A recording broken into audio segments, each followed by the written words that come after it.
perkenalkan, nama saya Widya Pangestuti dan saat ini saya akan menjelaskan mengenai arus modal asing dan FDI atau Foreign Direct Investment. Nah, saat ini kita masuk dalam arus modal asing. Nah, arus modal asing adalah investasi dari luar negeri, itu singkatnya. Nah, arus modal asing ini memiliki dua bentuk arus modal. Yang pertama itu FDI atau Foreign Direct Investment, yaitu investasi asing langsung, dan yang kedua itu FPI atau Foreign Portfolio Investment atau investasi asing portofolio. Kita masuk dalam FDI yang pertama atau Foreign Direct Investment atau investasi asing langsung, di mana orang luar negeri atau warga negara asing membeli sejumlah aset yang ada di Indonesia dan aktif mengaturnya. Contohnya adalah membuat perusahaan di Indonesia atau membeli tanah di Indonesia, membeli bangunan yang ada di Indonesia atau membuat pabrik atau membangun infrastruktur di Indonesia, di mana warga negara asing ini mengelola apa yang mereka beli di Indonesia, mengaturnya secara aktif dan efektif, itu yang dinamakan dengan FDI. Kemudian yang kedua itu FPI atau Foreign Portfolio Investment, yaitu investasi asing portofolio, adalah di mana orang luar negeri membeli aset di Indonesia sama dengan FDI, tapi bedanya mereka tidak aktif mengaturnya. Contohnya yaitu membeli saham di Indonesia. Contohnya membeli saham yang ada di Indonesia seperti saham Bank Mandiri atau lain sebagainya. Itu yang dinamakan dengan FPI atau Foreign Portfolio Investment. Kemudian dalam sebuah investasi akan terjadi ada dua hal, yaitu net capital outflow dan net capital inflow. Kita masuk dalam net capital outflow atau yang bisa kita sebut dengan modal keluar. Nah, net capital outflow atau modal keluar ini di mana warga negara Indonesia ini lebih banyak membeli aset di luar negeri dibandingkan warga negara asing membeli aset yang ada di Indonesia, di mana modal untuk membeli aset di luar negeri lebih besar daripada investasi yang datang di Indonesia. Itu yang dinamakan dengan net capital outflow atau modal keluar. Kemudian selanjutnya tentang net capital inflow atau modal yang masuk, yaitu di mana warga negara asing membeli sejumlah aset di Indonesia lebih banyak, lebih besar dibandingkan dengan warga negara Indonesia membeli aset di luar negeri, atau bisa disebut modal atau investasi yang masuk di Indonesia dari luar negeri lebih besar dibandingkan dengan investasi yang Indonesia berikan kepada luar negeri. Dan di Indonesia ini tentu memerlukan investasi dari luar negeri karena dapat memberikan kontribusi yang begitu besar di Indonesia. Dan contohnya itu penyerapan tenaga kerja, kita dapat membantu sektor-sektor yang membutuhkan uang dan dapat membantu transfer teknologi atau dapat meningkatkan perekonomian yang ada di Indonesia. Kemudian ketika kita juga berinvestasi ke luar negeri, tentu dapat memberikan dampak yang positif dan manfaat bagi Indonesia dan dapat menguntungkan tentunya bagi Indonesia, yaitu Indonesia dapat bekerja sama dengan negara-negara asing, kita dapat berjualan di negara-negara tersebut, dan kita dapat mendapatkan keuntungan yang lebih besar ketika kita berjualan di negara asing tersebut. Nah, saat ini kita masuk fokus ke dalam FDI atau Foreign Direct Investment atau investasi asing langsung. Jadi tujuan FDI ini ada 5. Yang pertama itu sumber daya, kedua mengenai pasar, ketiga efisiensi, keempat tentang aset strategis, dan kelima yaitu keamanan politis. Nah, dalam FDI ini tentu kita akan mendapatkan beberapa manfaat.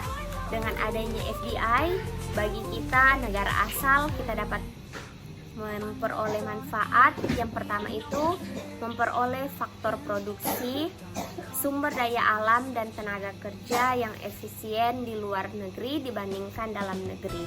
Kemudian dapat membuka pasar baru dan menjaga pasar yang sudah ada.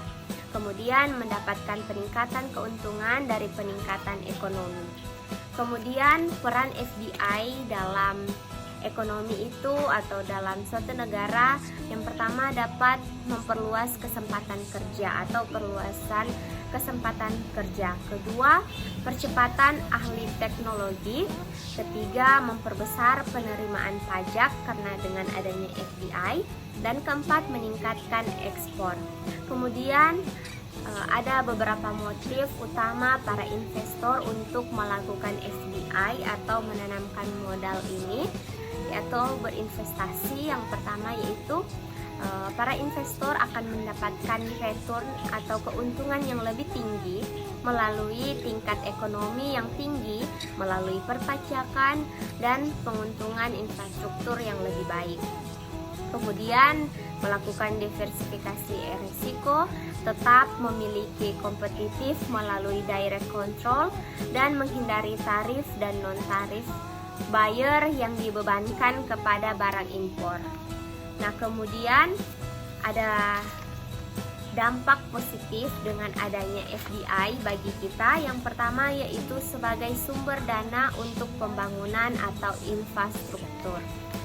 Kedua yaitu kenaikan produksi atau production. Ketiga, pendapatan nasional negara secara tepat sasaran sebagai sumber pembiayaan yang jangka panjang. Dan keempat, pembentukan modal. Yang kelima, transfer teknologi dan knowledge di bidang manajerial perusahaan. Kelima, membuka lapangan pekerjaan. Dan adapun tentunya jika ada dampak positif, ada juga dampak negatif dari FDI. Ada 5 dampak negatif dari FDI. Yang pertama yaitu munculnya dominasi industrial.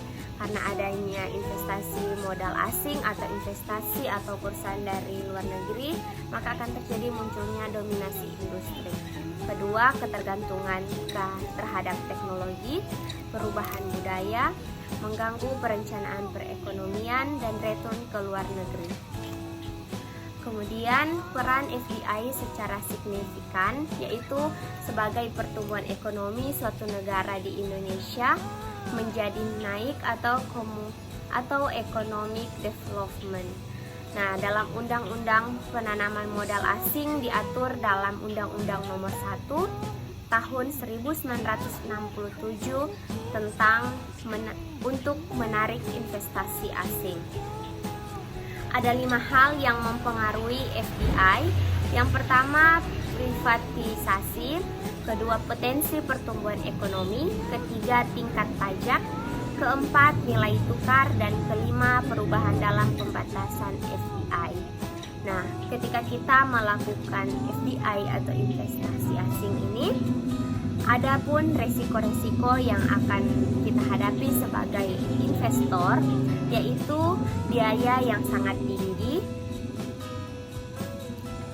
kesulitan dalam mencari lokasi, mengurus perizinan, membangun gedung atau sebuah perusahaan ataupun gudang ataupun industri lain, dan ketersediaan bahan baku serta masyarakat sekitar yang akan mendukung atau tidak mendukung adanya investasi atau pembangunan dari negara asing. Adapun faktor-faktor pertimbangan investor dalam menginvestasikan modalnya yaitu dari sumber daya alam. Sumber daya alam dari negara tersebut, sumber daya manusia, serta stabilitas politik dan perekonomian dari negara tersebut, bagaimana kebijakan pemerintah yang ada, dan kemudahan dalam perizinan dalam membangun sesuatu di negara tersebut. FDI ini mempengaruhi 3 hal dalam dunia. Yang pertama, pasar modal, kedua, investor, dan ketiga, interest ekonomi. Itulah demikian presentasi atau penjelasan singkat mengenai FDI atau Forex Direct Investment dan arus modal asing. Ada juga FDI dan FPI atau Forex Portfolio Investment. Demikian informasi. Terima kasih.